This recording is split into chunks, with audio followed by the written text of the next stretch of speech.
हाय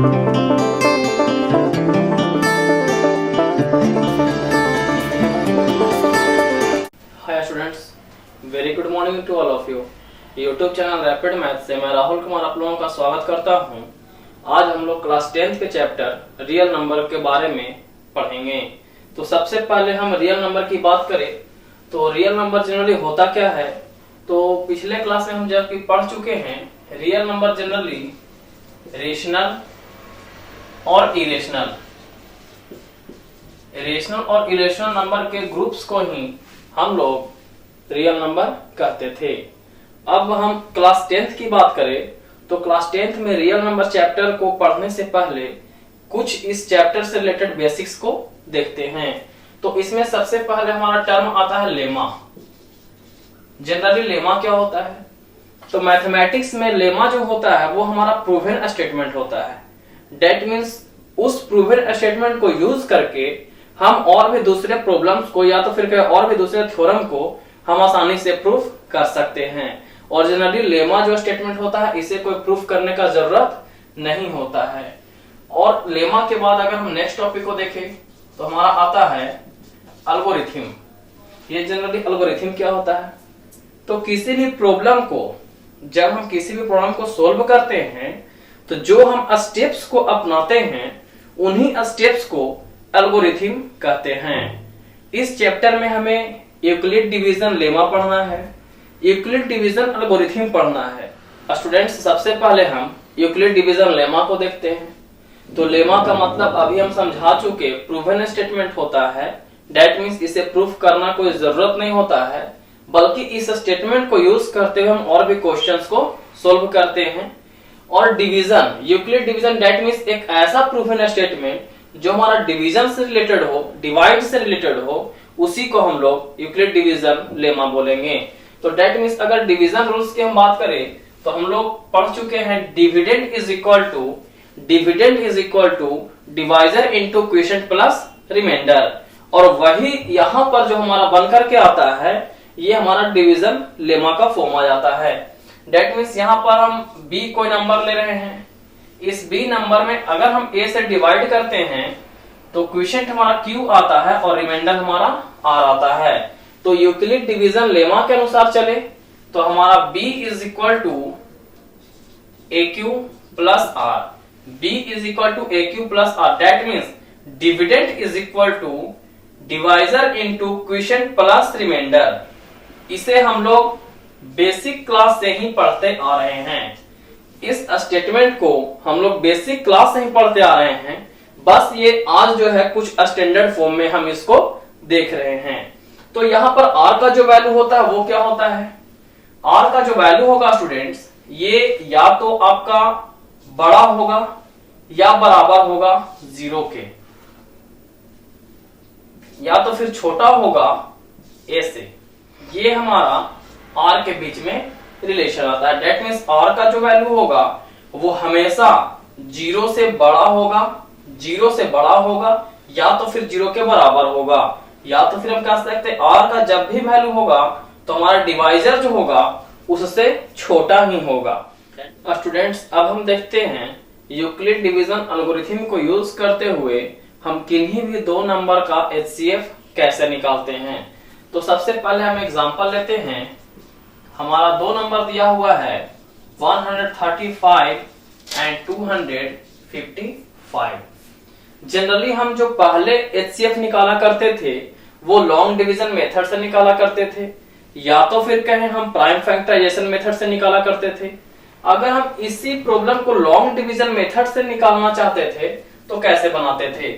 135 से डिवाइड करते थे हम 255 में। दैट मींस यहाँ पर जो है जो छोटे नंबर से हम बड़े नंबर में डिवाइड सबसे पहले करते थे। अगर यहाँ पर हम ध्यान दें तो एक बार में हमारा लग पाएगा, एक बार में लगाएंगे तो 135, सब्ट्रैक्ट करेंगे 0 2 1।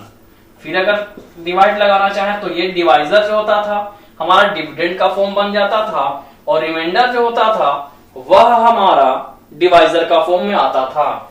अब यहां से डिवाइड देंगे तो 1 टाइम 120, सब्ट्रैक्ट करते हैं तो हमारा बच जाता है 15।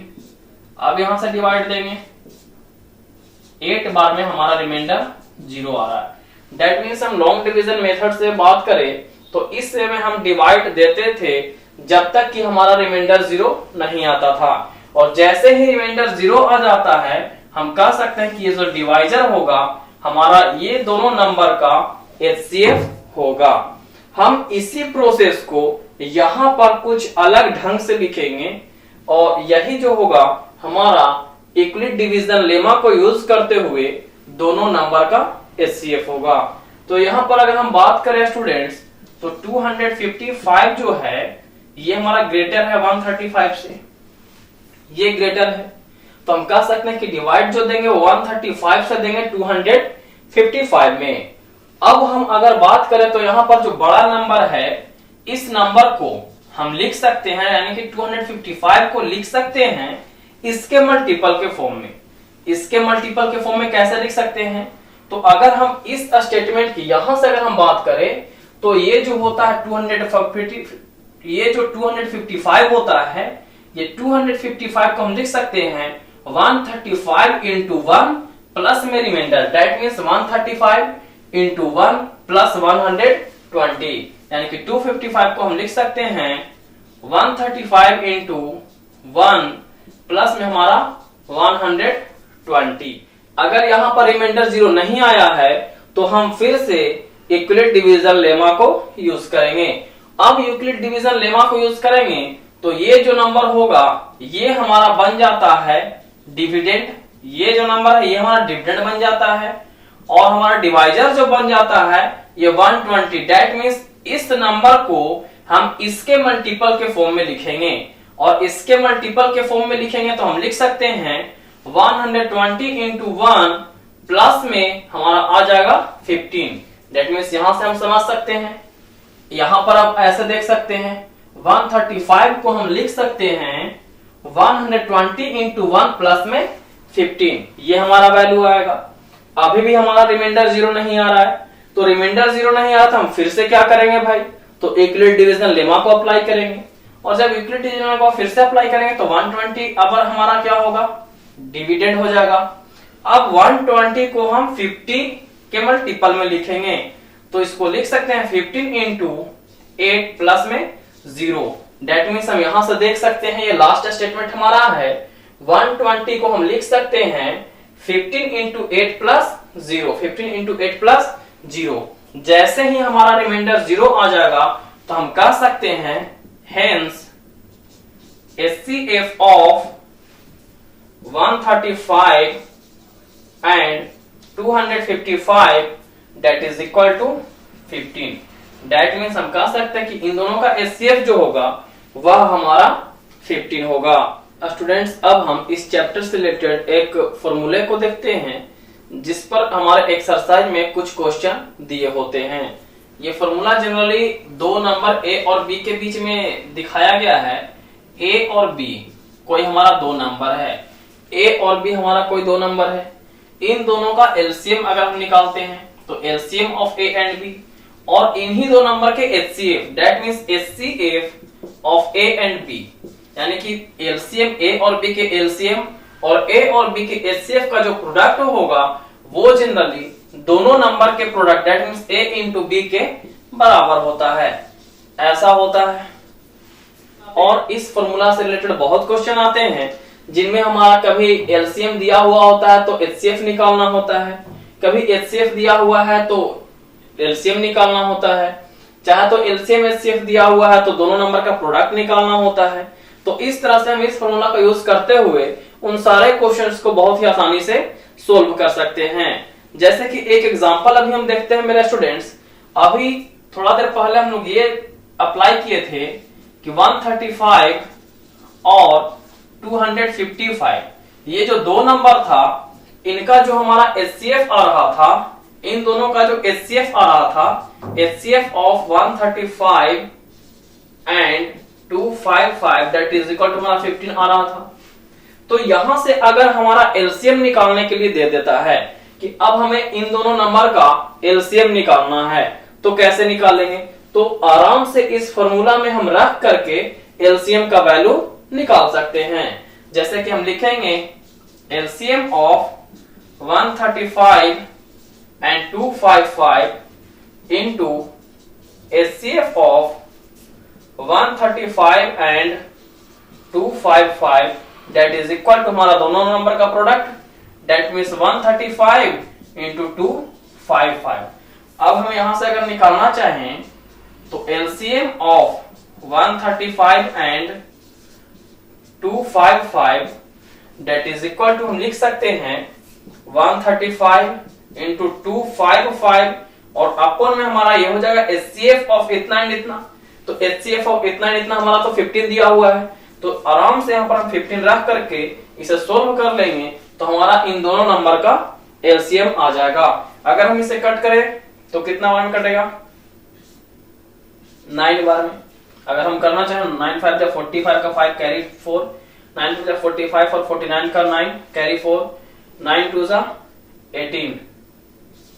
ये हमारा इन दोनों नंबर का LCM आसानी से निकल जाता है। स्टूडेंट्स, अब हम ये देखेंगे कि कोई भी हमारा फ्रैक्शन p बाय क्यू के रूप में दिया हुआ हो तो उसका डेसिमल एक्सपेंशन जो होता है वो टर्मिनेटिंग है या नॉन टर्मिनेटिंग है, इसका कैसे हम लोग डिटरमाइन करेंगे। तो सबसे पहले हम कोई भी नंबर लेते हैं जो हमारा p बाय क्यू के फॉर्म में हो। यहां पर q जो है वो 0 के इज इक्वल टू नहीं है, दैट मींस q जो है 0 के बराबर नहीं है। तो अब हमारा इस तरह का कोई नंबर दिया हुआ है और ये रिस्ट्रिक्ट किया हुआ है कि हम लॉन्ग डिवीजन मेथड को यूज नहीं कर सकते हैं और ये डिटरमाइन करना है कि ये नंबर जो होगा ये हमारा टर्मिनेटिंग में है या तो फिर नॉन टर्मिनेटिंग में है। तो इसके लिए एक कंडीशन होता है मेरे स्टूडेंट्स कि सबसे पहले हम इसके डिनोमिनेटर को देखते हैं। दैट मींस यदि q हमारा डिनोमिनेटर है, q का अगर हम प्राइम फैक्टराइजेशन फॉर्म में अगर हम इसको लिखें और इसका वैल्यू जो आता है 2 to the power m into 5 to the power n के फॉर्म में आ जाए, या तो कहें 2 to the power m के फॉर्म में ही सिर्फ रहे या कहें 5 to the power n के ही फॉर्म में रहे। ये तीन सिचुएशन, दैट मींस यहां पर जो डिनोमिनेटर हमारा q है, q का अगर हम प्राइम फैक्टराइजेशन निकालते हैं दैट मींस यहां पर लिख देंगे हम प्राइम फैक्टराइजेशन ऑफ q। यहां पर लिखते हैं prime factors of q। q का जो है प्राइम फैक्टर्स वो हमारा 2 to the power m into 5 to the power n के फॉर्म में हो, या तो 2 to the power m के फॉर्म में ही हो या तो सिर्फ 5 के पावर n के फॉर्म में हो। इन तीनों में से कोई भी सिचुएशन को फॉलो करता है तो हम कह सकते हैं कि ये जो हमारा नंबर दिया हुआ है ये हमारा टर्मिनेटिंग होगा। ये क्या हो जाएगा स्टूडेंट्स? तो टर्मिनेटिंग हो जाएगा। अदरवाइज हमारा यदि q का जो फैक्टर हम निकालते हैं, प्राइम फैक्टर निकालते हैं, वो हमारा इस फॉर्म में नहीं आता है, कोई दूसरे फॉर्म में आ जाता है, दैट मींस यहाँ पे हमारा 3 आ गया, 7 आ गया, कुछ भी आ गया, इस 2 और 5 के मल्टीपल के अलावा कुछ भी आ गया, तो हम कह सकते हैं कि ये जो फिर उस सिचुएशन में हमारा जो फ्रैक्शन रहा होगा इसका जो डेसिमल एक्सपेंशन होगा वह जनरली हमारा नॉन टर्मिनेटिंग होगा। स्टूडेंट्स, अब तक हम लोग लेसन 1 से related that means real number chapter से रिलेटेड इंपॉर्टेंट पॉइंट्स को देख चुके हैं। अब हम एक्सरसाइज 1.1 का सॉल्यूशन देखते हैं। तो 1.1 में अगर सबसे फर्स्ट क्वेश्चन की बात करें तो इसमें हमारा दिया हुआ है use Euclid division algorithm to find the HCF of, that means Euclid division algorithm को यूज करते हुए हमें एचसीएफ निकालना है। तो फर्स्ट नंबर हमारा जो दिया हुआ है वो 135 एंड 225 दिया हुआ है, 225 दिया हुआ है। ये दो नंबर का हमें क्या कर लेना है? एचसीएफ निकालना है। तो सबसे पहले अगर हम बात करते हैं 225 और 135 में, तो हम देखते हैं कि 225 जो होगा ये हमारा 135 से ग्रेटर है। 225 जनरली 135 से ग्रेटर है। तो ऐसे अगर हम डायरेक्ट अगर हम यूक्लिड डिवीजन एल्गोरिथम को यूज करते हैं तो हमें थोड़ा सा कंफ्यूजन होता है, लेकिन इसे आसानी से बनाने के लिए सबसे पहले हम इसे लॉन्ग डिवीजन मेथड से रफली देख लेते हैं। तो लॉन्ग डिवीजन मेथड से अगर बनाना चाहेंगे तो 135 से हम डिवाइड कर देंगे 225 में। अगर यहां हम देखना चाहेंगे तो 1 टाइम 135, घटाना चाहे रिमाइंडर हमारा जाए 0, 9 कट जाएगा ये हमारा 135। अब देखेंगे तो 1 टाइम में 90, सब्ट्रैक्ट करने के बाद हमारा 5 4। अब यहां से अगर ये जो हमारा होगा ये हमारा डिविडेंड फॉर्म में चला जाएगा, सब्ट्रैक्ट करते हैं तो 2r में 90, 2r में 90 और ये हमारा कट जाता है, डेट मींस रिमाइंडर 0 हो जाता है। तो डेट मींस हम इस क्वेश्चन का लॉन्ग डिवीजन मेथड से अगर हम एचसीएफ निकालना चाहें तो हमारा ये 45 आ रहा है। अब हम उसी को हम यूक्लिड डिवीजन एल्गोरिथम के रूप में आराम से लिख सकते हैं। ये हमारा हुआ दोनों में कंपैरिजन। अब हम यहां लिखेंगे यूजिंग यूक्लिड डिवीजन लेमा।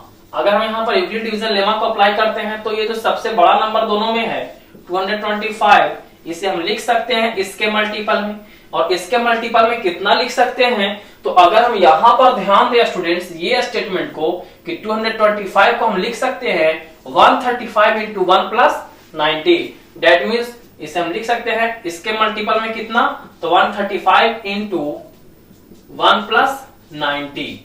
अब फिर से अगर हम देखें तो ये 135 हमारा डिविडेंड बनेगा, डेट मींस 135 हमारा डिविडेंड बन जाएगा और इसे हमें अब 90 के मल्टीपल के फॉर्म में लिखना है। अब हम 135 को 90 के मल्टीपल के फॉर्म में अगर लिखना चाहेंगे तो लिख सकते हैं 135 that is equal to 90 into 1 plus 45, that means इसे हम लिख सकते हैं 90 इंटू 1 प्लस में 45।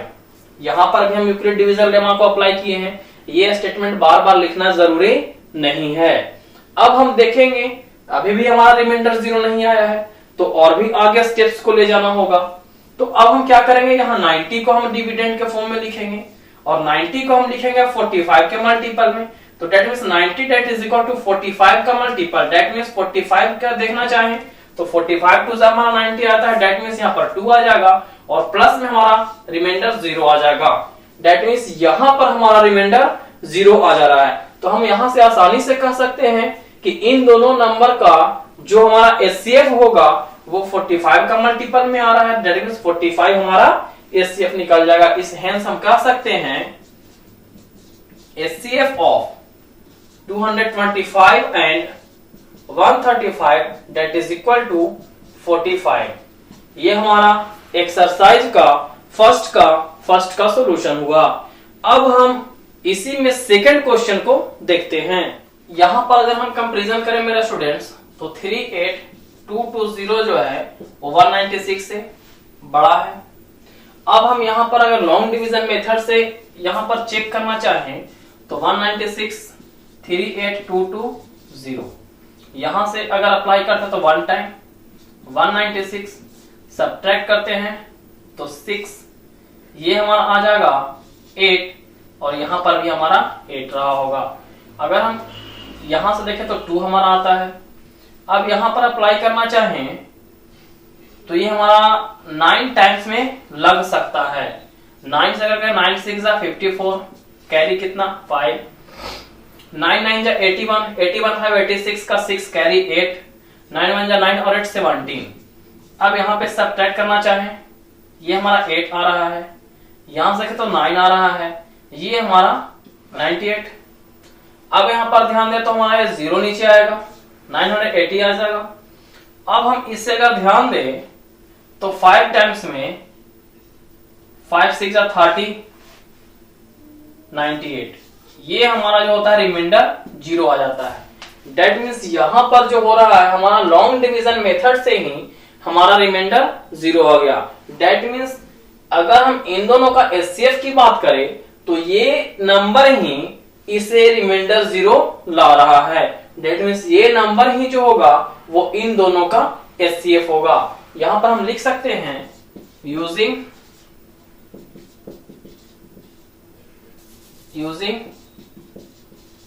Euclid division lemma. यहां पर अगर हम इन दोनों में यूक्लिड डिवीजन लेमा अप्लाई करते हैं तो हम लिख सकते हैं 38220 that is equal to 196 into 195 plus में हमारा रिमाइंडर क्या आ रहा है 0।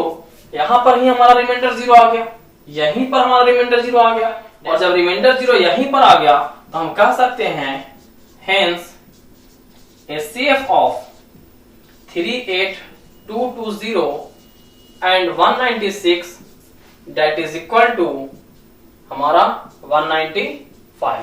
ये हमारा HCF आ जाएगा। अब हम इसके थर्ड क्वेश्चन को देखते हैं। स्टूडेंट्स, अगर हम इन दोनों को कंपैरिजन करें तो यहाँ पर हम देख पाते हैं कि 867 जो है ये 255 से ग्रेटर है। हम इसे आराम से लॉन्ग डिवीजन मेथड से चेक कर सकते हैं। यदि हम इन दोनों का लॉन्ग डिवीजन मेथड से डिवाइड करना चाहें तो हम देख पाएंगे कि ये है हमारा 3 टाइम में अप्लाई कर सकते हैं। तो 5 3 15 का 5 कैरी 1, 5 3 15 1 16 का 6 कैरी 1, 3 2 6 और 1 7। अब यहां से अगर हम देखें तो घटाने के बाद हमारा यहाँ पे बचता है 2, ये हमारा 0 और ये 1। अब यहां से हम देख पाएंगे 255 जो होगा ये जनरली हमारा डिविडेंड के फॉर्म में जाएगा। अब यहां से हम चाहें तो 2 बार में अप्लाई कर सकते हैं। दैट मीन्स यहाँ पे 204 आता है, यहां सब ट्रैक करते हैं तो 150। अब ये डिविडेंड के फॉर्म में जाएगा 102। अब यहाँ पे अगर हम चेक करना चाहें तो 2 बार में 102 हमारा आ जाता है। दैट मीन्स अगर हम इसे डिवीजन एल्गोरिथम लेमा को यूज करते हुए लिखना चाहें तो हम लिख सकते हैं यूजिंग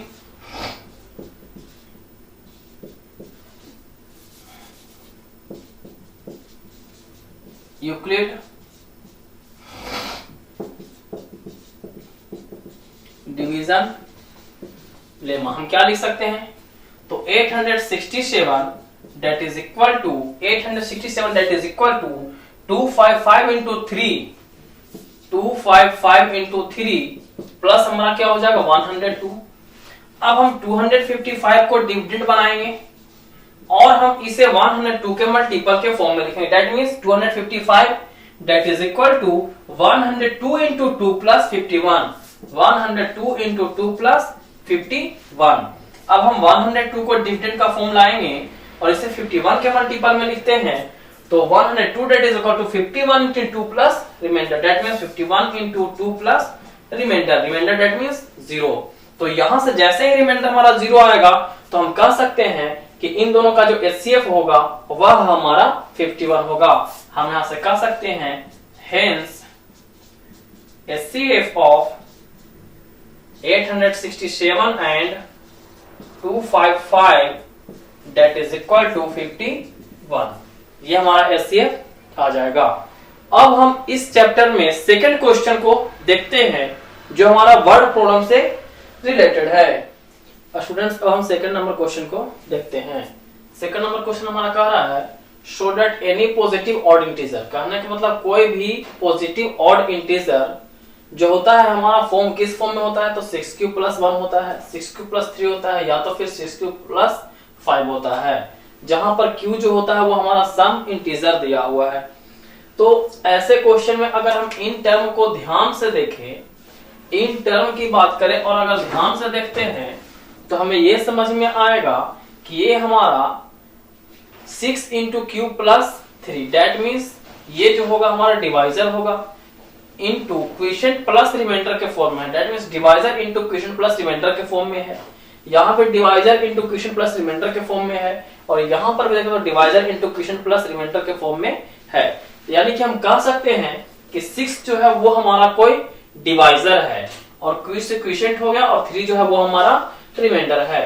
तो हम लिख सकते हैं let be any positive odd integer. That means b जो है वो हमारा कोई पॉजिटिव ऑड इंटीजर है और इसमें और लिखते हैं when b is divided by 6 और जब हम इस b में 6 से डिवाइड देते हैं then q is the quotient and r is the reminder.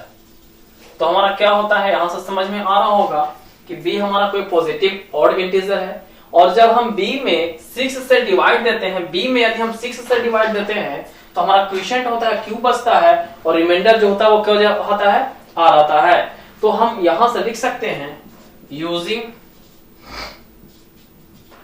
Euclid division lemma. Euclid division lemma की अगर बात करें तो हम यहां से लिख सकते हैं कि b जो होगा, ये जो हमारा b होगा, ये जो होगा इसमें हम 6 से डिवाइड करें तो q हमारा question, that means 6q plus r, ये हमारा होगा। b जो होगा वो 6q प्लस r के फॉर्म में होगा। स्टूडेंट्स यदि हम इस स्टेटमेंट को ध्यान से देखें तो हम कह सकते हैं कि हमारा यहाँ पर डिवाइजर जो है वो 6 है, और जब डिवाइजर 6 है तो हम कह सकते हैं कि यहाँ से रिमाइंडर और आएगा, वेयर रिमाइंडर जो होगा, ये जो वैल्यू होगा वो हमारा या तो बड़ा होगा या तो बराबर होगा, किसके, 0 से बड़ा होगा चाहे तो 0 के बराबर होगा, लेकिन जब ये होते हैं 6 से क्या होगा, छोटा होगा। दैट मीन्स हम कह सकते हैं दैट इज रिमाइंडर जो होगा हमारा, दैट मीन्स रिमाइंडर जो होगा वो हमारा 0 हो सकता है, 1 हो सकता है, 2 हो सकता है, 3 हो सकता है, 4 हो सकता है, या तो फिर 5 हो सकता है। ये केस हमारा टोटल बनेगा। अब हम अगर केस 1 की बात करते हैं, केस फर्स्ट की बात करें तो केस फर्स्ट के अनुसार हम चले तो हम लिख सकते हैं b is equal to 6। Case first में अगर हम बात करें तो लिख सकते हैं b is equal to 6q plus r means r का वैल्यू हम 0 ले लेते हैं, 6q plus 0 that is equal to, इसे हम लिख सकते हैं 6q। इतना क्लियर होगा। अब 6q की अगर हम बात करें तो हम इसे और भी प्रोसीड कर सकते हैं, 2 इंटू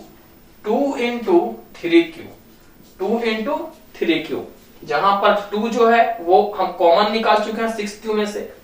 अब हम यहां पर इस स्टेटमेंट को ध्यान दें स्टूडेंट्स, तो हम देख लेते हैं कि ये 3 कोई नंबर है, कोई इंटीजर है, इसमें हम 2 से मल्टीप्लाई कर रहे हैं। तो 3q कोई इंटीजर है, इसमें जैसे ही हम 2 से मल्टीप्लाई करेंगे तो ये हमारा इवन फॉर्म दे देगा। दैट मींस हम कह सकते हैं कि ये जो टर्म होगा हमारा ये इवन होगा।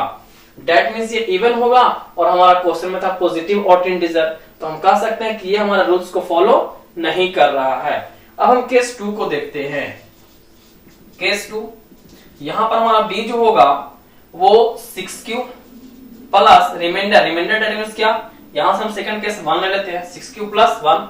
अब यहां से देखना चाहें तो 6q प्लस 1 को हम लिख सकते हैं, यहां 6q में से फिर से 2 कॉमन ले लेंगे, यहां पर 3q बचेगा, प्लस में 1 को हम 1 ही छोड़ दिए, यानी कि हम यहां से अगर देखें तो हम कह सकते हैं ये 2 हमारा 3q, 2 कॉमन लिए तो 3q बचा। ये टोटल जो टर्म था ये हमारा इवन था, ये जनरली हमारा क्या था, इवन था, और इस इवन में जैसे हम 1 जोड़ देंगे तो ये जो हो जाएगा ये हमारा क्या बन जाएगा, ये हमारा ऑड बन जाएगा। ये 3q इवन था, ये टोटल टर्म हमारा इवन था, इसमें जैसे ही 1 जोड़े तो ये हमारा ऑड बन गया। अब हम केस थर्ड की बात करते हैं। केस थर्ड, तो केस थर्ड में जो b जो आ रहा है वो हमारा आएगा 6q प्लस में 2, 6q प्लस में 2, यहां से हम लिख सकते हैं 2 इंटू 3q प्लस में 2। अब यहां भी ध्यान दीजिएगा स्टूडेंट्स, तो ये हमारा इवन टर्म था, ये जनरली हमारा इवन टर्म था, इवन में हम 2 जोड़ दे रहे हैं, तो हमारा फिर से कहने का मतलब ये क्या हो जाएगा, ये इवन हो जाएगा। तो फिर हम ये कह सकते हैं कि इस टोटल टर्म को हम लिख सकते हैं 2 दोनों जगह से अगर कॉमन ले ले, 2 दोनों से कॉमन ले तो हम लिख सकते हैं 3q plus 1, 3q plus 1। That means ये कोई हमारा टर्म था, इसमें हम 2 से मल्टीप्लाई कर दिए, ये कोई टर्म था, इसमें हम 2 से मल्टीप्लाई कर दिए। दैट मींस ये हमारा क्या हो जाएगा, ये फिर से हमारा इवन हो जाएगा, ये फिर से हमारा क्या हो जाएगा, इवन हो जाएगा। अब हम केस 4 की बात करते हैं।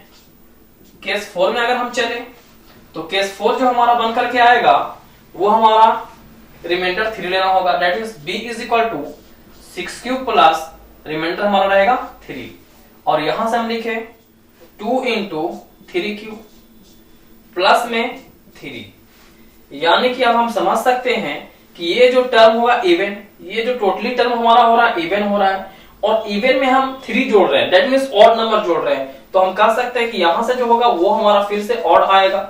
ये जनरली इवन था, even plus odd that is equal to odd. अब स्टूडेंट्स अब हम केस 5 को देखते हैं।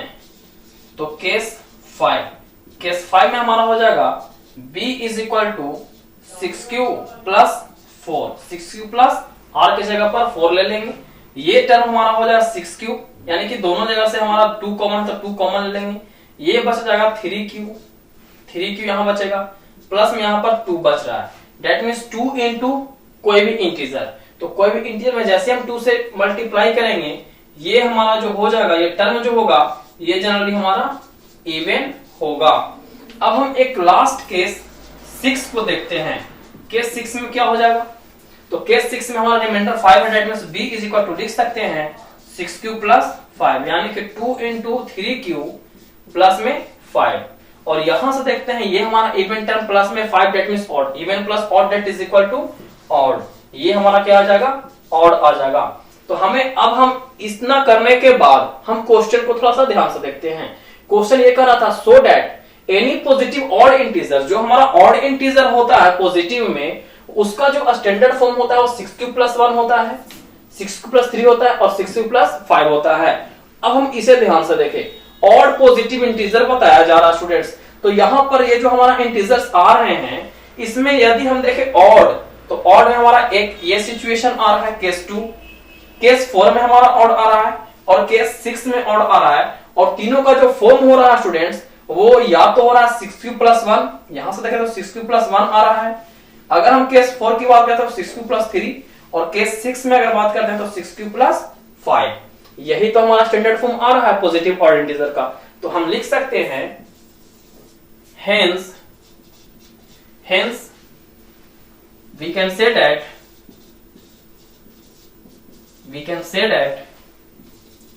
any positive odd integer is of the form of 6q plus 1 or 6q plus 3 और 6q प्लस 5, ये जनरली हमारा प्रूफ हो जाएगा, ये हमारा प्रूफ हो जाएगा। थर्ड नंबर क्वेश्चन को देखें तो कह रहा है an army contingent of 616 members is to march behind an army band of 32 members in a parade.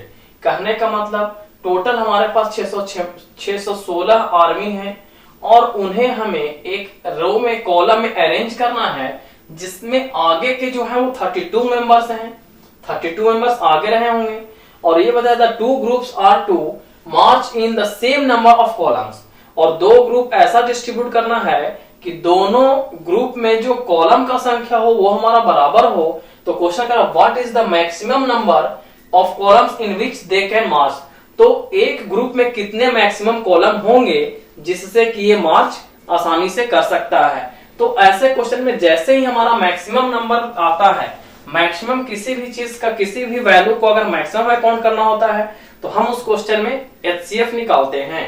तो यहां पर जो हमारा होगा मैक्सिमम का बात आ रहा है तो मैक्सिमम नंबर ऑफ कॉलम्स लिख सकते हैं, maximum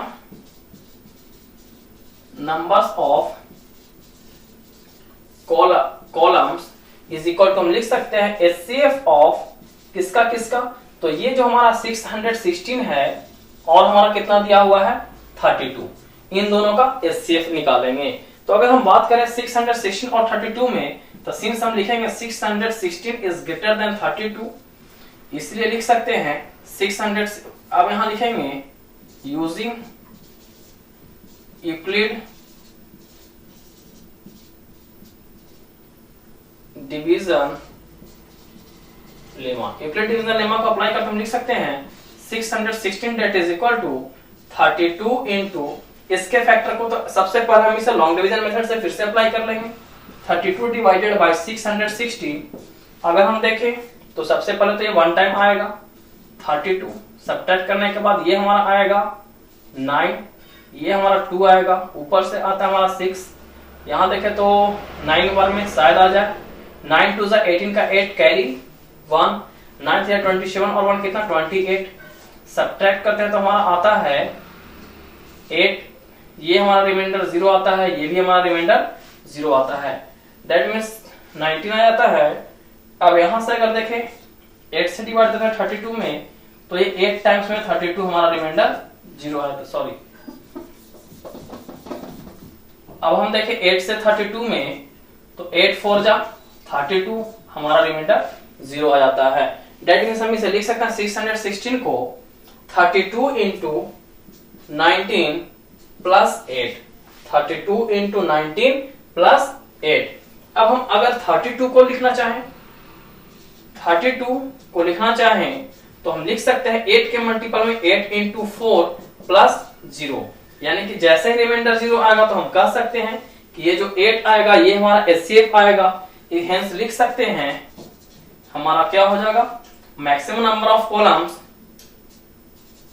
maximum number of columns जो हो जाएगा वो हमारा 8 आ जाएगा। मैक्सिमम नंबर ऑफ कॉलम हमारा कितना आ जाएगा, 8 आ जाएगा। स्टूडेंट्स अब हम क्वेश्चन नंबर 4 को देखते हैं। 4th नंबर हमारा क्वेश्चन बताया जा रहा है, use Euclid's division lemma to show that the square of any positive integer is either of the form 3m और 3m plus 1 for some integer m। कहने का मतलब यहाँ ये प्रूफ करना है डिवीजन एल्गोरिथम लेमा को यूज करते हुए कि कोई भी पॉजिटिव इंटीजर, कोई हमारा पॉजिटिव इंटीजर है, इसका जो स्क्वायर होता है वह हमारा चाहे तो 3m के फॉर्म में होता है या तो फिर 3m प्लस 1 के फॉर्म में होता है। तो यहां भी हम समझ सकते हैं कि ये 3 जो होगा वो हमारा डिवाइजर रहा होगा, यहां भी 3 जो होगा वो डिवाइजर रहा होगा। तो हम सबसे पहले ले लेते हैं let B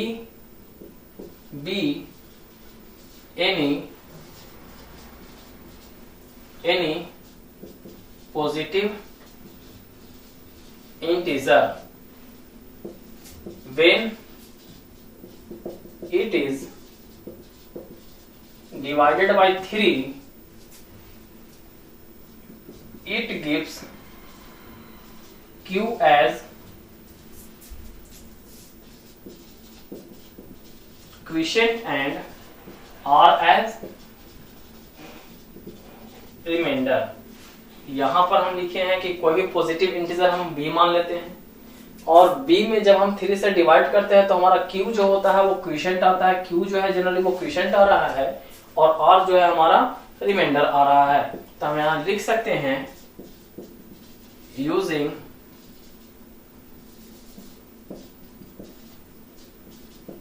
Euclid's division lemma. Euclid division lemma को यूज करते हुए हम लिख सकते हैं b is equal to 3q plus r। ये हम लिख सकते हैं जहां पर वेयर r का जो वैल्यू होगा वो क्या होगा, फिर से लिखेंगे 0 से बड़ा या बराबर होगा या तो फिर कहें 3 से छोटा होगा। डेट मीन्स हम यहां से लिख सकते हैं r जो होगा वो जो है या तो 0 रहा होगा या 1 रहा होगा या तो फिर 2 रहा होगा। 0 रहेगा या 1 या तो फिर 2। तो सबसे पहले हम केस में लेते हैं केस 1, या तो फिर कहना चाहें इसी में अगर हम, नहीं तो फिर हम आगे प्रोसीड करते हैं। r का वैल्यू 0 रहेगा या 1 रहेगा या फिर 1 2 रहेगा। अब केस 1 हम देखते हैं। केस फर्स्ट जब r हमारा 0 रहेगा, case first when r is equal to 0, तो b का जो वैल्यू होगा देन हमारा b जो होगा is equal to 3q plus 0, यानी कि b का जो वैल्यू होगा वो हमारा 3q होगा। b का जो वैल्यू होगा वो हमारा 3q होगा। अगर हम दोनों तरफ स्क्वायर कर देते हैं, यानी कि पॉजिटिव इंटीजर का स्क्वायर, यहां पर यही बता रहा है पॉजिटिव इंटीजर का स्क्वायर, स्क्वायर ऑफ द, यहां पर बताया जा रहा है square of any positive integer, that means positive integer का स्क्वायर। तो अगर हम b का स्क्वायर लिखना चाहें तो b का स्क्वायर अगर हम लिखना चाहते हैं तो 3q का स्क्वायर, 3q का स्क्वायर, या तो हम कह सकते हैं b square is equal to 3 3 9q square, और इसी को हम लिख सकते हैं 3 into 3q square, 3 into 3q square. ये 3 इंटू 3q स्क्वायर हमारा आ रहा है, ये b स्क्वायर का वैल्यू, यहां से b स्क्वायर का वैल्यू आ रहा है 3 इंटू 3q स्क्वायर, या तो हम कह सकते हैं b स्क्वायर का वैल्यू 3 इंटू 3q स्क्वायर को हम 3m लिख सकते हैं। 3 इंटू 3q स्क्वायर को हम m लिख सकते हैं क्योंकि ये हमारा कोई इंटीजर है तो हमारा m भी कोई इंटीजर रहेगा। डेट मीन्स बी स्क्वायर का जो फॉर्म होगा वो 3m के फॉर्म में आएगा। डेट मीन्स ये हमारा पहला जो स्टेटमेंट 3m का फॉर्म बता रहा था ये हमारा बिल्कुल सही है। अब हम केस 2 लेके चलते हैं। केस 2 इसमें क्या होगा, वेन r का जो वैल्यू होगा वो हमारा 1 रहेगा। तो r का जब वैल्यू 1 लेंगे तो b का वैल्यू जो हमारा आ जाएगा 3q प्लस 1, b का वैल्यू 3q प्लस 1 आएगा। अब हम अगर दोनों तरफ स्क्वायर कर देते हैं तो इसका जो फॉर्म हो जाएगा b square equal to 3q plus 1 का स्क्वायर, 3q प्लस 1 का होल स्क्वायर, यानी कि हम लिख सकते हैं बी स्क्वायर इक्वल टू इसका स्क्वायर करें 3 3 जा 9q स्क्वायर प्लस 2ab यानी कि 2 3 जा 6ab इंटू q यानी कि 6q प्लस में अगर 1 का स्क्वायर करते हैं तो हमारा 1 ही रह जाता है। अब यहां से अगर हम देखना चाहें या तो हम लिख सकते हैं B square that is equal to, इन दोनों टर्म में अगर देखें तो हमारा 3 कॉमन है, इन दोनों टर्म से हम 3 कॉमन निकाल लेते हैं तो यहां बच जाता है 3q square plus 2q plus 2q और यहां से हमारा बचता प्लस में 1। अब हम कह सकते हैं या तो बी स्क्वायर का जो वैल्यू होगा 3 इंटू ये भी तो हमारा कोई इंटीजर होगा स्टूडेंट्स, ये जो हमारा टोटल नंबर है सारा पॉजिटिव में है, दैट मींस ये हमारा पॉजिटिव इंटीजर होगा और इसी पॉजिटिव इंटीजर को हम मान लेते हैं m, तो ये जो हो जाएगा हमारा 3m प्लस में ये क्या हो जाएगा 1, दैट मींस बी स्क्वायर का जो वैल्यू होगा 3m प्लस 1। यहां से देखिए बी स्क्वायर का जो वैल्यू था 3m के फॉर्म में आया, यानी कि square of any positive integer जो आया वो 3m के फॉर्म में आया। अभी हम देख रहे हैं कि square of any positive integer जो आ रहा है वो 3m प्लस 1 के फॉर्म में आ रहा है, लेकिन अभी भी हमारा केस थर्ड जो है वो बचा हुआ है। अब केस थर्ड से देखते हैं हम लोग कि क्या होता है। तो केस थर्ड में अगर हम देखना चाहें, केस थर्ड इसमें क्या होगा भाई, तो r का जो वैल्यू रहेगा वो हमारा 2 रहेगा, r का वैल्यू क्या हो जाएगा 2 हो जाएगा। तो अब हम यहां से देखना चाहेंगे कि यहाँ b का जो वैल्यू होगा 3q प्लस यहाँ पर कितना हो जाएगा 2 हो जाएगा। अब दोनों तरफ स्क्वायर करेंगे तो यहाँ हो जाएगा b square that is equal to 3q plus 2 का होल स्क्वायर। अब यहां पर अगर हम प्रोसीड करें तो हम कह सकते हैं या तो B square that is equal to 3q that means 3 3 जा 9q का स्क्वायर प्लस में 3 2 जा 6 6 2 जा 12q, 2ab अगर अप्लाई करें तो 2 3 जा 6 6 2 जा 12q प्लस में 2 का स्क्वायर 2 2 जा 4, ये हमारा 2 2 जा 4 हो जाएगा। अगर हम इसी को प्रोसीड करना चाहें तो हम लिख सकते हैं B square is equal to 9q square plus 12q plus यहाँ पर 4 को हम 3 प्लस 1 लिख सकते हैं, 4 को 3 प्लस 1 लिख सकते हैं। अगर हम इसे प्रोसीड करें तो B square that is equal to, इन तीनों टर्म में हमारा 3 कॉमन है तो 3 कॉमन ले लिए, यहां से लिखेंगे 3q स्क्वायर प्लस 3 4 जा तो 4q प्लस 3 कॉमन तो 1 प्लस में 1। अब यहां से क्या कर लेंगे कि ये जो होगा ये टर्म को हम m मान लेंगे, ये भी हमारा कोई पॉजिटिव इंटीजर है तो इसे हम m कर सकते हैं। तो यहां से हम लिख देंगे इक्वल टू 3, यहां से m लिखते हैं तो 3m प्लस 1, दैट मींस हम कह सकते हैं कि यहां से भी जो हमारा पॉजिटिव इंटीजर का स्क्वायर आया वो हमारा 3m प्लस 1 के फॉर्म में ही आया। दैट मींस ये जो स्टेटमेंट हमें प्रूफ करना था हम इन तीनों केस को अप्लाई करते हुए हम आसानी से प्रूफ कर सकते हैं। इस वे में हमारा जो स्टेटमेंट था वो तीनों केस से प्रूफ हो जाता है। अब हम इस एक्सरसाइज का लास्ट क्वेश्चन देखते हैं। स्टूडेंट्स अब हम एक्सरसाइज का लास्ट क्वेश्चन देखते हैं। लास्ट क्वेश्चन हमारा ये बताया जा रहा है, use Euclid's division lemma to show that the cube of any positive integer is of the form 9m plus 1 और 9m प्लस 8। कहने का मतलब यह हुआ कि यूक्लिड डिवीजन लेमा को यूज करते हुए हमें यह प्रूफ करना है कि किसी भी पॉजिटिव इंटीजर का क्यूब जो होता है, किसी भी पॉजिटिव इंटीजर का क्यूब जो होगा वह हमारा 9m के फॉर्म में हो या 9m प्लस 1 के फॉर्म में हो या तो फिर 9m प्लस 8 के फॉर्म में हो। अगर हम इन तीनों स्टेटमेंट को देखते हैं और यहाँ डिवाइजर देखते हैं तो हमारा 9 हो जाता है। डिवाइजर जो है वो जनरली 9 है और 9 जो होगा अगर हम डिवाइजर को 9 लेकर के चलते हैं तो हमारा जो रिमाइंडर के केस बनेंगे वो 0 से लेकर 8 तक बनेंगे। दैट मींस हमारा 9 रिमाइंडर के केसेस बनेंगे। तो ऐसे क्वेश्चन में केसेस जो होते हैं ज्यादा लंबा हो जाते हैं, तो इस चलते हम कह सकते हैं कि 9 जो है इसका फैक्टर अगर हम देखें तो 3 और 3 होता है, तो हम कह सकते हैं यहाँ पर डिवाइजर को हम 3 लेकर के इससे आसानी से प्रोसीड कर सकते हैं। तो मान लेते हैं यहाँ पर हम सॉल्यूशन में let be b any positive integer which when divided by 3 it gives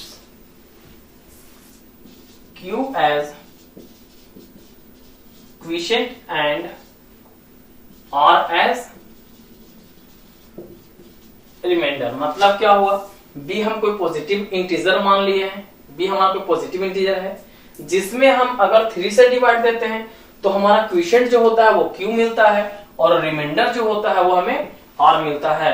तो यहां से हम कह सकते हैं कि b का जो फॉर्म होगा b इज इक्वल टू जो होगा वो 3 इंटू क्यू प्लस r होगा, 3q प्लस r होगा, जहां पर वेयर हमारा क्या होगा तो r का जो वैल्यू होगा, ये r का जो वैल्यू होगा वो बड़ा या बराबर होगा किसके, 0 से बड़ा होगा चाहे तो बराबर होगा, या तो फिर कह दें छोटा होगा किससे तो 3 से। इस सिचुएशन में अगर हम इस सिचुएशन की बात करें तो r का जो वैल्यू होगा वो 0 हो सकता है, 1 हो सकता है या तो फिर 2 हो सकता है। दैट मींस यहां से हमारा 3 केस बनता है। तो सबसे फर्स्ट केस की बात करते हैं। केस फर्स्ट की अगर हम बात करें तो यहां से जो होगा r का वैल्यू 0 लेना होगा when r is equal to 0। Case first में हम लेते हैं r is equal to 0। तो r is equal to 0 तो ये स्टेटमेंट हमारा हो जाएगा b is equal to 3q plus 0, या तो हम कह सकते हैं b is equal to 3q। अब हम b is equal to 3q तो ला लिए, लेकिन क्वेश्चन हमारा कह रहा था cube of any positive integer, किसी पॉजिटिव इंटीजर का cube. That means positive integer जो हमारा b है इसका क्यूब, तो इसका क्यूब अगर निकालना चाहे तो b cube that is equal to 3q का क्यूब, यानी कि हम लिख सकते हैं b क्यूब का वैल्यू 3 3 जा 9 3 जा 27 क्यूब। अब इसी को हम लिखें अगर तो b क्यूब का वैल्यू 27 क्यूब को हम लिख सकते हैं 9 कॉमन निकाल लेंगे, हमारा बच जाएगा 3q का क्यूब, यानी कि हम लिख सकते हैं b cube is equal to 9 और 3q को अगर हम कोई इंटीजर m मान लेते हैं तो ये जो हमारा फॉर्म हो जाएगा b क्यूब का वैल्यू वो 9m आ जाएगा।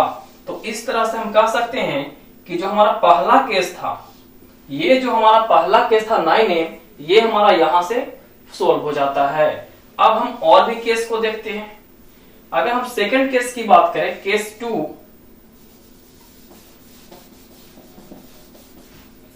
अब हम सेकंड केस की बात करते हैं। तो सेकंड केस देखें, केस 2। केस 2 में क्या होगा, वेन r जो होगा उसका वैल्यू हम लोग जनरली 1 लेंगे। सेकंड केस में r का वैल्यू हम लोग 1 ले लेंगे। तो जब r का वैल्यू 1 लेते हैं तो यहां हमारा b का जो फॉर्म होगा वह हो जाएगा 3q plus r, that means 3q plus में r के जगह पर हमें 1 लेना है। अब इसमें दोनों तरफ हमें क्यूब करना होगा, दैट मींस हम लिख सकते हैं b का cube that is equal to 3q plus 1 का क्यूब। अब ये फॉर्म होगा b cube that is equal to a plus b का होल क्यूब, दैट मींस हम लिख सकते हैं a cube 27q cube a cube plus 3a square b, 3a square यानी कि 3 is 9q स्क्वायर इंटू 3 तो 27q स्क्वायर। ये हो गया हमारा क्या, a cube plus 3a square b। अब लिखेंगे 3b स्क्वायर a, तो 3b स्क्वायर, b स्क्वायर में 1 का स्क्वायर तो 3 ही रह जाएगा। अब 3 3 is 9q, ये हमारा हो गया a cube plus 3a square b plus 3ab square plus में b क्यूब का वैल्यू दैट मींस 1 का क्यूब कितना 1। ये हमारा फॉर्म आ जाएगा। जनरली यहां से हमारा ये फॉर्म आ रहा है। अगर हम इसे प्रोसीड करें तो हम लिख सकते हैं b का cube that is equal to, इन तीनों टर्म में से अगर हम 9 को कॉमन ले लेते हैं तो 9 कॉमन लेने के बाद अगर हम यहाँ ध्यान दें तो ये हमारा टर्म बच जाएगा 3q का cube plus 3q square, 3q का cube plus 3q square plus q, ये टर्म हमारा बच जाता है और प्लस में हमारा 1 बच जाता है। या तो हम कहें b का क्यूब को हम लिख सकते हैं 9 इंटू, अगर हम इसे कोई पॉजिटिव इंटीजर m मानते हैं, ये टोटल वैल्यू को अगर हम m मानते हैं तो 9m प्लस 1 इसे हम लिख सकते हैं 9 इंटू m प्लस 1, जो कि यहां से हमारा ये सेकेंड केस जो है ये हमारा निकल करके आता है। अब हम केस थर्ड को लेकर के चलते हैं। केस थर्ड में क्या होगा, जब r का वैल्यू हम ले लेंगे 2, r का वैल्यू ले लेंगे 2, तो इस सिचुएशन में क्या होगा, यहां से हमारा निकल करके b is equal to 3q plus 2, b का जो वैल्यू होगा 3q प्लस 2 हो जाएगा। अगर हम इसे प्रोसीड करेंगे b का cube that is equal to 3q plus 2 का क्यूब, या तो हम लिख सकते हैं b cube is equal to 3q का क्यूब यानी कि 27q cube plus 3a square यानी कि 3q का square into b into 2 that means 3 into 3 3 जा 9q स्क्वायर इंटू 2, तो 9 3 जा 27, 2 जा 54 और q स्क्वायर ये हमारा ये वैल्यू आ जाएगा। अगर हम ये हो गया सेकेंड टर्म, अब हम देखें 3 into a 3q into b square, तो 2 2 जा 4 यानी कि 4 3 जा 12 3 जा 36 यानी कि 36 और q 36q हो जाएगा। अब हम देखें b क्यूब की, तो प्लस में 2 2 जा 4 2 जा 8 4 2 जा 8, ये हमारा टोटल टर्म आ जाएगा। Generally b cube is equal to यहाँ पर a प्लस b का होल क्यूब था, तो सबसे पहले a cube plus 3a square b plus 3ab square, तो 3ab स्क्वायर प्लस में b क्यूब हमारा इतना वैल्यू आ जाएगा। अब हम यहां से देखें तो b क्यूब बराबर लिख सकते हैं, इन तीनों टर्म में अगर हम 9 कॉमन ले लेते हैं, इन तीनों टर्म में अगर हम 9 कॉमन ले लेंगे तो यहां आ जाएगा 3q का cube plus 6q square plus में 4q, यहां 9 कॉमन लेने के बाद हमारा इतना टर्म आ जाएगा और प्लस में 8, या तो कह सकते हैं b cube that is equal to 9, और इन टर्म को इस टोटल टर्म को अगर हम m से डिनोट करना चाहें तो 9m प्लस में हमारा आ जाएगा 8, डेट मींस b क्यूब का जो वैल्यू होगा डेट मींस किसी भी पॉजिटिव ऑड इंटीजर का किसी भी पॉजिटिव इंटीजर का जो क्यूब होगा वो हमारा 9m प्लस 8 के फॉर्म में होगा। तो हम तीनों केस में देखते हैं, तो फर्स्ट केस में जो किसी भी पॉजिटिव इंटीजर का जो क्यूब था वो 9m के फॉर्म में आया। यहाँ सेकंड केस में देखते हैं तो किसी भी पॉजिटिव इंटीजर का जो क्यूब था वो 9m प्लस 1 के फॉर्म में आया, और थर्ड केस में किसी भी पॉजिटिव इंटीजर का जो क्यूब था वो 9m प्लस 8 के फॉर्म में आया। स्टूडेंट्स, इस तरह से हम कह सकते हैं कि कोई भी पॉजिटिव इंटीजर का जो क्यूब होता है वो 9m के फॉर्म में होता है, या तो 9m प्लस 1 के फॉर्म में होता है, या तो 9m प्लस 8 के फॉर्म में होता है। इस तरह से हमारा एक्सरसाइज 1.1 खत्म हो जाता है स्टूडेंट्स। अब हम नेक्स्ट वीडियो में 1.2 एक्सरसाइज का सॉल्यूशन लेकर के आएंगे। अगर ये सेशन आपको अच्छा लगा हो तो प्लीज चैनल को लाइक शेयर और सब्सक्राइब कीजिएगा। Thank you.